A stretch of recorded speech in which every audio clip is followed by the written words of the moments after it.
tenemos en nuestros estudios a Juan Luis de Negri. Él es editor de política del diario Lucidez.pe.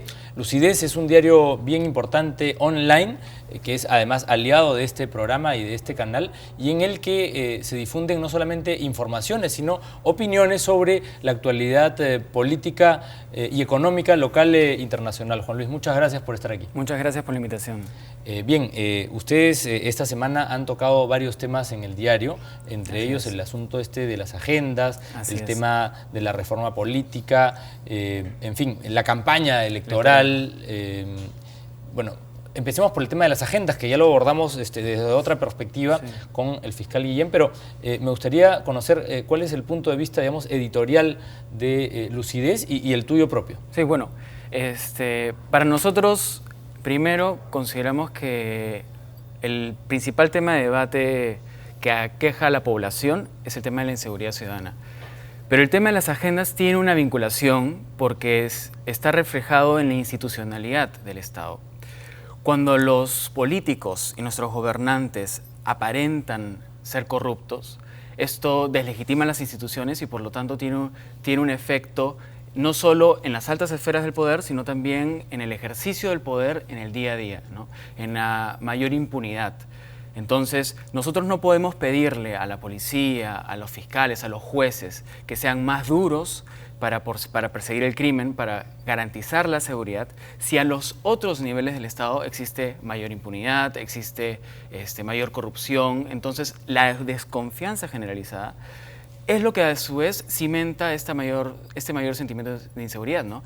Si los políticos no pueden hacer nada porque se ven imputados, entonces ¿quién nos va a sacar de este lío, no? Ahora, una pregunta. Tú has señalado que el principal problema o la principal preocupación de la gente es la inseguridad, pero que este asunto de las agendas y de la corrupción no es menos importante, pero ha sido, digamos, desplazado por el tema de la inseguridad. Ahora, el tema de las agendas, ustedes no tienen un portal de investigación propiamente dicho, sino de reflexión y de análisis. ¿Cuáles son las principales opiniones en torno al tema de las agendas? Porque hay quienes ya han juzgado a Nadine Heredia, hay quienes le dan el beneficio de la duda, ¿no? Y hay quienes la defienden. ¿Cuál es tu posición? Para nosotros, el problema de las agendas no tiene tanto que ver con si es que finalmente es o no es cierta la información que está publicada ahí. Porque si al final es cierto, entonces nosotros creemos que se debe proceder a una investigación y no importa si es la primera dama.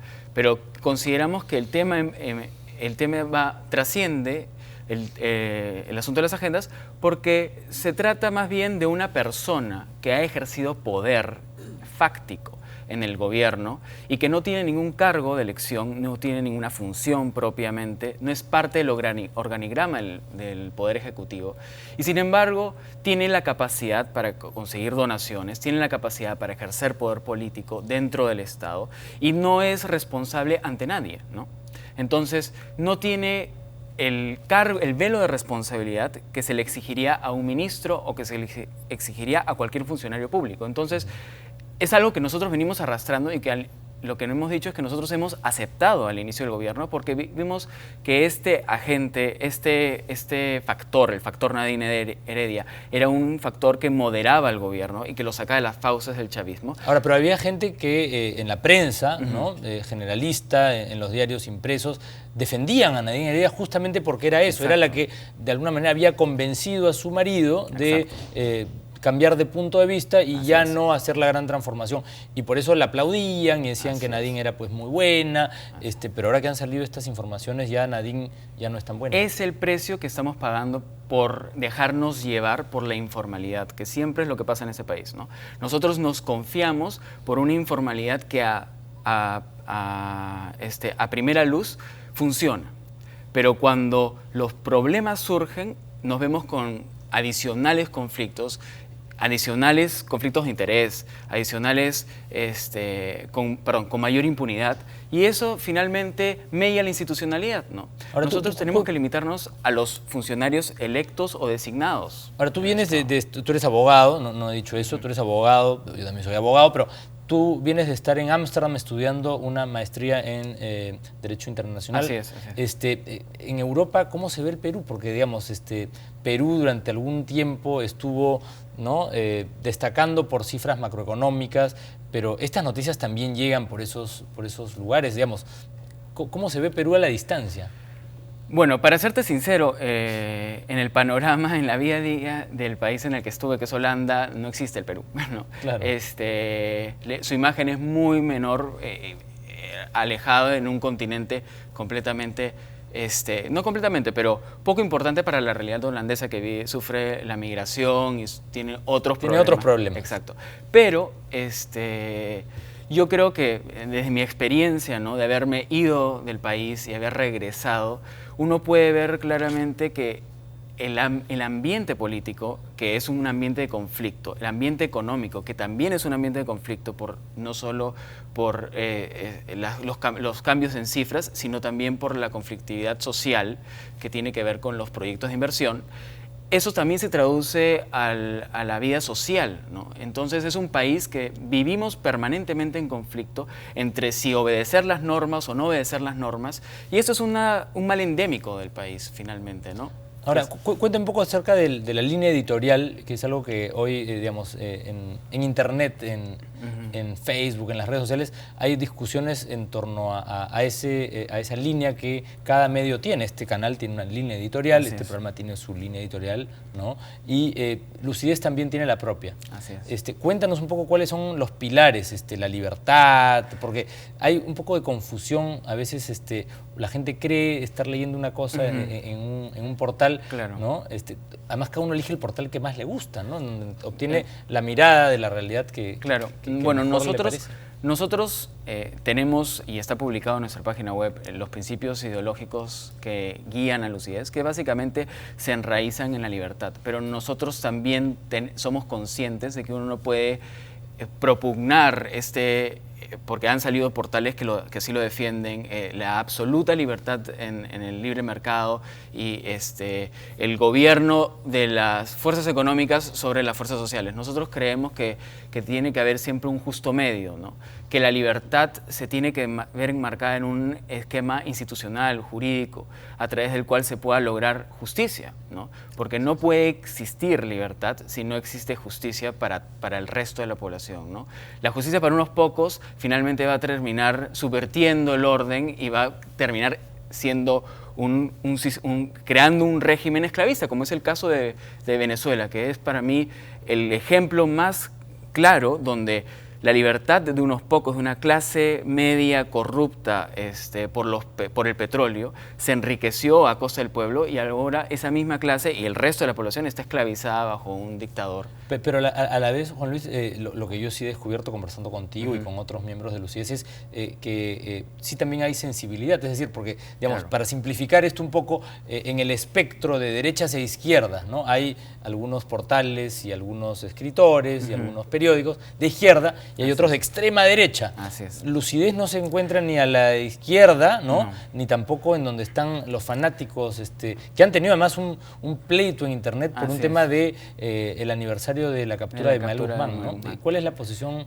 de Lucidez? Nosotros nos ubicamos en ese espectro, nosotros consideramos que nos ubicamos en el centro. Para evocar las palabras de Konrad Adenauer, creemos tanto mercado como sea posible, tanto Estado como sea necesario, ¿no? Y en ese esquema nosotros vamos a defender la racionalidad dentro de la moderación, ¿no? En lo que otros han llamado la sensatez, ¿no? Nosotros no nos vamos a ir, no somos radicales. Y con respecto al tema que ha causado debate en otros foros virtuales. Juan Manuel Robles estuvo sentado ahí, no sé si tú lo viste, y él fue el crítico de esta propuesta de otro portal de apagar o prender una vela, ¿no? Ese día.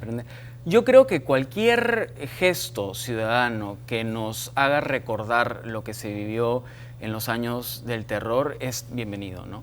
No creo que necesitamos criticar o cuestionar los antecedentes o los fines de ese gesto, porque finalmente esos proyectos, esas propuestas nos traen otra vez el debate sobre lo que ocurrió, refrescan la memoria y nos ayudan a reconciliarnos cada vez más desde la distancia, ¿no? ¿Tú crees que eso ayuda a la reconciliación o nos divide más como peruanos? Porque hay también, ahora en el fragor de la campaña, ya se han lanzado algunos precandidatos, está Verónica Mendoza, ahora vamos a hablar un poco de ellos.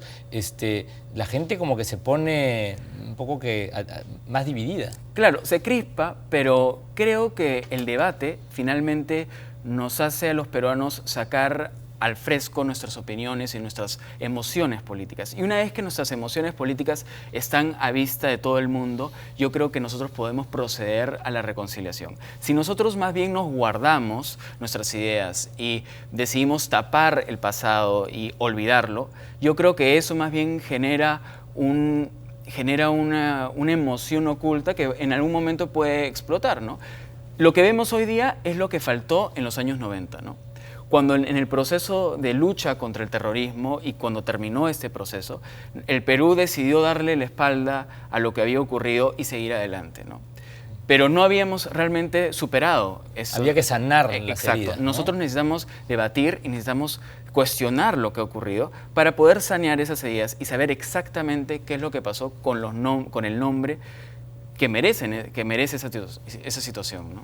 Ahora, ya dejando un poco el tema de la línea, pensemos hablemos de la campaña electoral. Ya estamos por iniciar, o ya se inició en realidad la campaña a la presidencia y al Congreso, y hay algunos candidatos que han sido, digamos, como que los favoritos de el grupo multimedia del comercio, ¿no? Que tienen pues la mayor cobertura y casi que el silenciamiento del resto, ¿no? Hay 21 organizaciones políticas inscritas con derecho a participar, pero se habla solamente de 4. Así es. ¿Qué opinión tienes tú? Yo creo que a través del internet muchos candidatos están logrando mayor cobertura, pero eso es un arma de doble filo, ¿no? Y el caso clásico es el caso que se va a volver clásico es el caso de Verónica Mendoza, ¿no? Una candidata que en 2 días, en pocos días, vi que generó mucho entusiasmo de parte de un sector obviamente minoritario, ¿Por qué pero minoritario? que en redes, perdón, ¿Minoritario? minoritario en el sentido de que no representan probablemente la población en general, pero que tiene presencia importante en redes sociales, ¿no?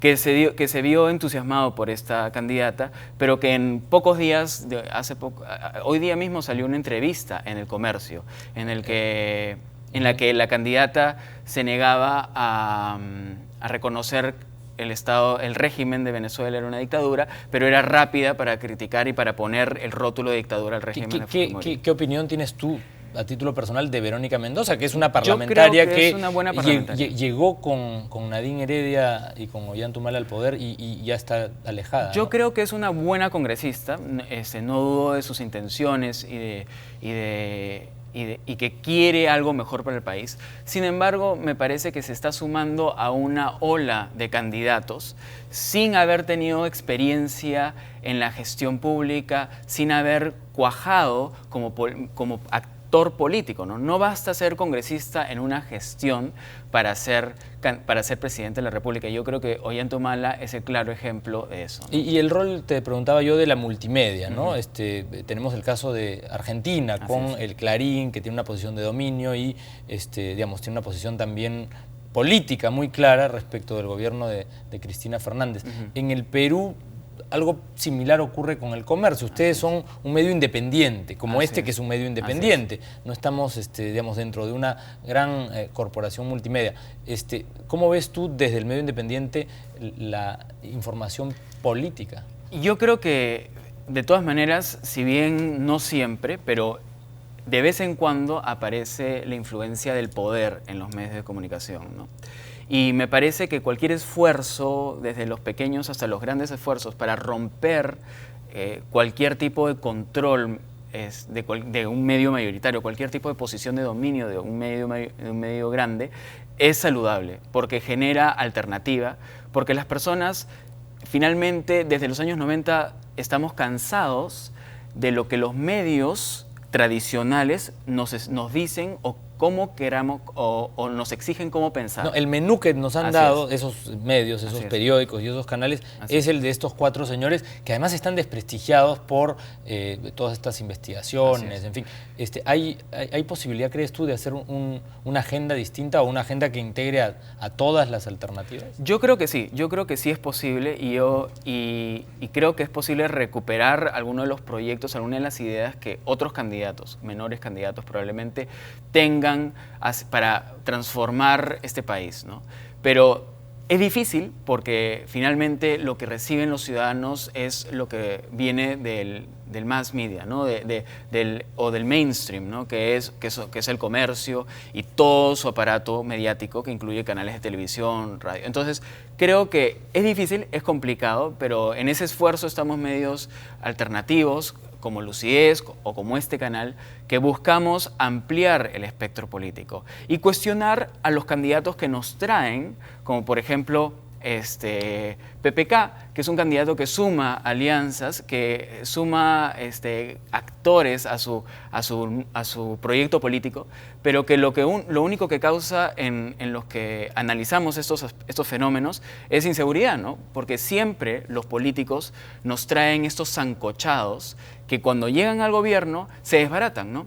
Ollantaytamala, PPK, todos son un ejemplo, una constante. Y vamos a ver probablemente un gobierno de PPK que se quede con 4 parlamentarios o se quede con 20 parlamentarios. ¿Tú das por hecho que pudiera ganar PPK? Pero PPK, digamos, efectivamente tiene un problema de identidad. En primer lugar tiene el tema del pasaporte, que sigue siendo un ciudadano norteamericano, ha dicho que lo va a devolver, que va a renunciar. Pero además, efectivamente, no ha sido todavía explícito respecto a lo que quiere plantear como propuesta de gobierno, porque él ha dicho además que es socialista. ¿Tú crees que PPK es socialista? Por supuesto que no es socialista, ¿no? Y yo creo que ningún socialista serio reconozca a PPK un socialista que trabaja para lo que ellos denominarían los poderes fácticos, ¿no? PPK es un banquero de inversión, es lo más antisocialista que puede existir. Y creo que... ¿Y el pueblo, tú crees, digamos, tú que analizas la realidad política, ¿no? Desde un medio, ¿no? de comunicación, ¿tú crees que el pueblo le cree? O sea, ¿tú crees que los peruanos, cuando él dice que él está defendiendo esos intereses, pero cuando todo el mundo sabe que defiende otros intereses, ¿no? y es explícito, ¿no hay un poco de incoherencia ahí? Yo creo que el pueblo en este momento es escéptico, ¿no? Pero mi mayor preocupación es que bajo distintos reflectores y durante el fragor de la campaña se genere un entusiasmo artificial hacia una candidatura que finalmente, o sea, cualquier propuesta, sea la de PPK o la de cualquier otra persona, que sea una candidatura cosmética, ¿no? superficial, y que una vez que llega al poder, cuando quiere ejecutar lo que es su plan de gobierno, se ve enfrentado a la conflictividad política de la pluralidad de actores que ha aglutinado a través de su candidatura. Último tema, el tema de los conflictos sociales. Tú mencionaste que el Perú es un país convulsionado, ¿no? Quizá porque muchas veces las autoridades desde Lima están como que divorciadas de la realidad, ¿no? y de la población que teóricamente deben representar. ¿Cómo arreglar esto? Porque la descentralización, la regionalización no ha funcionado. Por supuesto. Es complicado, pero creo que lo que necesitamos hacer primero es que el Estado deje las reformas de nombre, ¿no? Acá Jaime Delgado hablaba sobre los proyectos de ley que se quedan sin reglamento, ¿no? Y el Estado lo que ha hecho en casi todo, en esos últimos 15 años de éxito y crecimiento económico, es precisamente eso, ¿no? Hacer esfuerzos, que vuelvo a usar esta palabra, cosmético, porque es mucho de nuestra política es cosmética, es del esfuerzo inicial, ¿no? de la motivación inicial, pero se ha quedado ahí. Y creo que en el caso de la descentralización hemos tenido pocos esfuerzos, pero importantes, por ejemplo, en el caso de Moquegua con la educación, ¿no? que yo creo que son valorables y que pueden ser reproducidos en otras regiones. Pero esta mezcla, este cóctel explosivo entre empresas abusadoras, un Estado que no sabemos hacia dónde va y que finalmente se alía, por lo menos a primera vista, o sea, sin pensarlo, con esas empresas, con esas corporaciones, crea ese sinsabor en la población, ¿no? Claro. Y lo único que hace eso es incrementa la distancia, ¿no? entre el gobierno central y lo que se vive en las regiones. Y hace que el gobierno regional sea básicamente un grupo más, un frente de defensa más en contra de las políticas del Estado. Después vamos a conversar aquí en el programa con Guido Lucioni, pero ¿qué opinión tienes tú de las reformas que se han discutido, se están discutiendo a nivel parlamentario? ¿Tú a cuáles reformas políticas y electorales les darías prioridad para que no tengamos los gobiernos que lamentablemente tenemos y los representantes del pueblo sean mejores representantes? ¿Por dónde empezar? Yo creo que tenemos que empezar por el sistema electoral. Es fundamental que nos aventuremos a una reforma profunda, pero no una reforma como la que se está discutiendo ahora, que es una reforma simplemente de eliminar el voto preferencial y creen que ahí estamos contentos, ¿no? ¿Y voto voluntario, por ejemplo, voto libre? Creo que nosotros tenemos que profundizar, tenemos que promover el voto libre. Eliminar el voto preferencial sí, pero acompañar un sistema uninominal donde los candidatos representen circunscripciones específicas y que puedan ser responsables ante esa población de lo que ellos hacen. Así, por ejemplo, ahora nos preguntamos a quiénes representa el Comepollo, ¿no? Representa a todos y a nadie, ¿no? Pero si nosotros pudiéramos decir, representa a ese distrito, y esa población va a juzgarlo al final de sus 5 años de congresista, eso sería distinto. Y además, eso promovería la democracia interna en los partidos políticos, ¿no? Que finalmente son una piedra angular del sistema, pero que actualmente no reciben el apoyo del rol que cumplen en nuestra democracia porque no reciben financiamiento público. Entonces, ¿a dónde van para recurrir esos fondos? ¿No? A Venezuela. ¿No? O a los sistema de financiación completamente, digamos, nada transparente, ¿no? Claro. Lo que le ha pasado a Nadine Heredia creo que es el fiel reflejo de lo que ocurre con buena parte de los otros partidos que pugnan por llegar al poder y que no transparentan sus finanzas. O sea, sin quererlo caen en las fauces del narcotráfico o de peores intereses, ¿no? Porque finalmente lo que ellos buscan es recaudar dinero y no preguntan de dónde viene, pero cuando están en el poder, ese dinero viene a tocar su conciencia, ¿no? Claro, y lo aceptan, ¿no? Pero digamos, lo aceptan en la campaña y luego un poco que de pronto que hasta se arrepienten. Claro. Oye, Juan Luis, muchas gracias por venir gracias aquí y bueno, felicitaciones por lucidez y por la labor ahí como editor de política. Muchas gracias. Bien, muchas gracias a ti. Bien, nosotros amigos vamos a hacer una breve pausa y regresamos con más en el programa. No se vayan.